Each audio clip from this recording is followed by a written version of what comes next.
बिस्मिल्लाहिर्रहमानिर्रहीम। तो आज हम स्टार्ट करते हैं यूनिट नंबर 5 को। यूनिट नंबर 5 में हम पढ़ेंगे डिटेल के साथ फैक्टराइजेशन।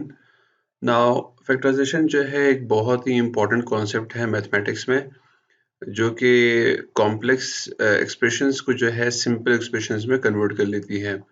मिसाल के तौर पर अगर मैं एक कॉमन एग्जांपल दे दूं आपको, लेट्स सपोज हमारे पास एक एग्जांपल है a square plus 2ab plus B square. अब अगर हम चेक कर लें, ये एक तरह का कम्प्लेक्स एक्सप्रेशन है। सो हम जानते हैं कि किसके इक्वल है, a plus B the whole square के इक्वल है। और a plus B the whole square को हम a plus B into a plus B लिख सकते हैं। सो बेसिकली हमने किया क्या कि ये जो एक कॉम्प्लेक्स एक्सप्रेशन है, इसको हमने जो है कन्वर्ट कर लिया किस चीज़ में, सिंपल एक्सप्रेशन में। सो बेसिकली इसको कहते हैं फैक्टराइजेशन।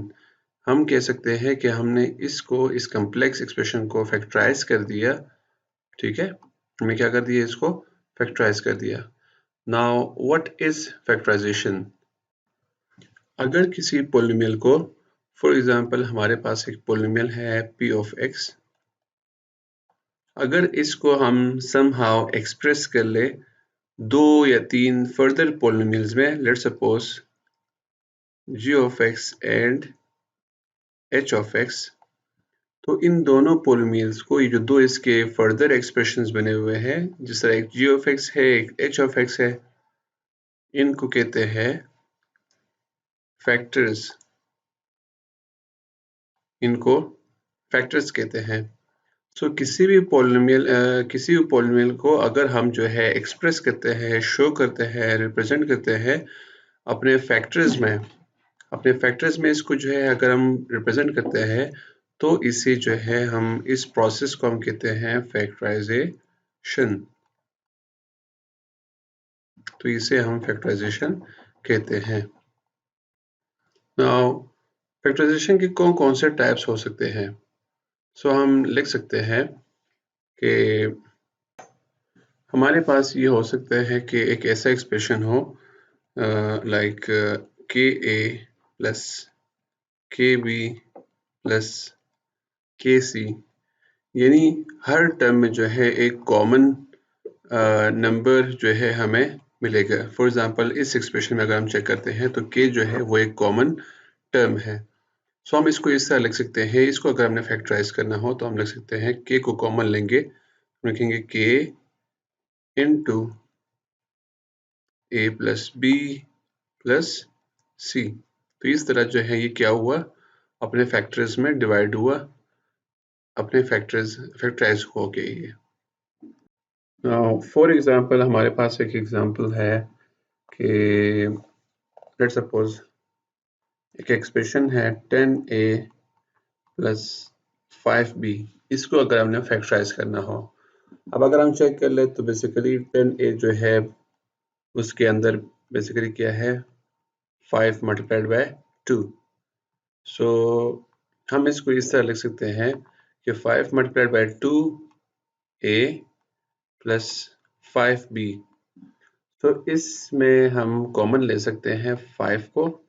5 जो है बेसिकली k के इक्वल है। k मीन्स वो कॉमन नंबर है जो कि दोनों एक्सप्रेशंस में है। दोनों एक्सप्रेशंस में किस तरह, कौन से दो एक्सप्रेशंस है? एक एक्सप्रेशन हमारे पास ये है, दूसरा एक्सप्रेशन ये है। ठीक है, एक पॉलिनोमियल ये है, दूसरा पॉलिनोमियल ये है।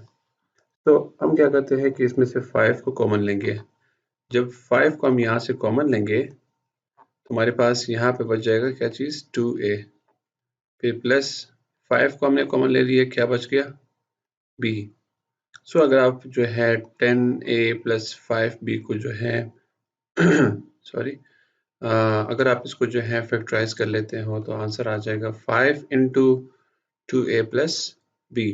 बेसिकली हमने क्या कर दिया कि इसको अपने फैक्टर्स में डिवाइड कर लिया, इसको अपने फैक्टर्स में लिख लिया।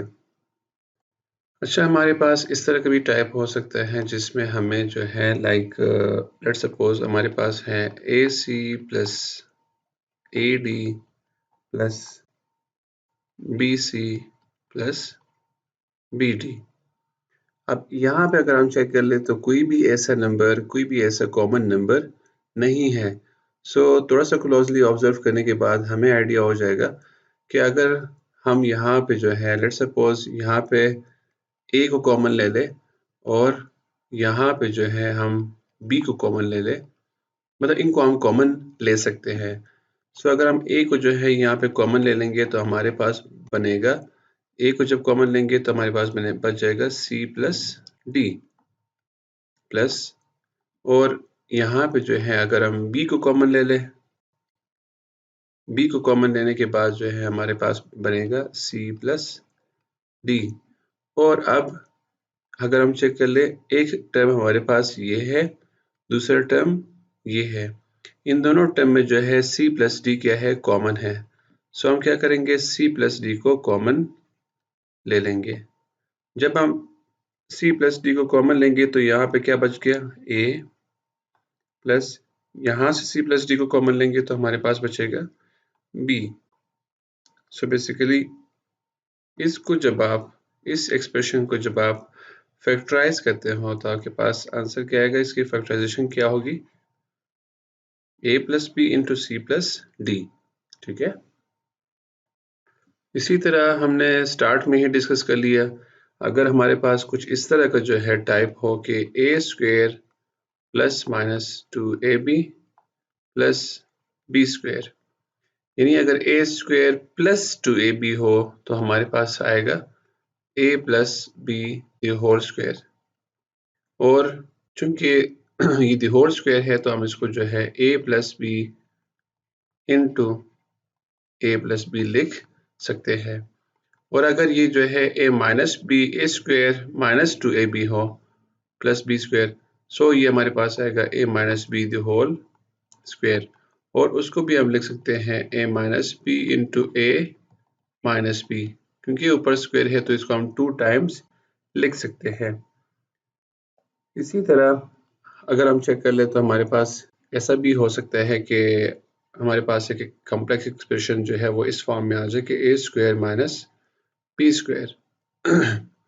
तो अगर इस तरह का कोई एक्सप्रेशन हो, वी ऑलरेडी नो कि A square minus B square जो है वो इक्वल है A plus B into A minus B. सो इस तरह के कॉम्प्लेक्स एक्सप्रेशन को हम इसके दो फैक्टर्स में जो है डिवाइड कर सकते हैं या फैक्टर्स के फॉर्म में लिख सकते हैं। इसी तरह जो है एक और फॉर्म या एक और टाइप ये भी हो सकता है कि हमारे पास जो है कुछ इस तरह आ जाए कि A square plus 2AB plus B square minus C square minus C square. अब हम ऑलरेडी इस बात को जानते हैं कि A square plus 2AB plus B square जो है ये बेसिकली इक्वल है A plus B the whole square, और उसके बाद जो है ये जो बाकी लिखा हुआ है ये क्या लिखा हुआ है, माइनस सी स्क्वायर। अब यही ऊपर वाला फार्मूला जो है बेसिकली ये वाला फॉर्म हमारे पास बन जाता है, ये वाला फॉर्म हमारे पास बन जाता है, जिसमें ये हमारे पास, आप इसको ए समझ लो और इसको आप बी समझ ले, तो आपके पास बेसिकली होगा, देखो अगर आप चेक करें तो ए का स्क्वायर माइनस बी का स्क्वायर। तो हम इसको इस तरह लिख सकते हैं कि ए प्लस बी इंटू ए माइनस बी। ठीक है, इस तरह इनको अपने फैक्टर्स में जो है डिवाइड कर सकते हैं। या अगर इन केस यहाँ पे जो है हमारे पास ए स्क्वायर माइनस 2AB हो तो यहाँ पे जो है हमारे पास आएगा A minus B the whole square. ठीक है, A minus B the whole square minus C square, जिसकी वजह से हमारे पास यहाँ पे आएगा ए प्लस बी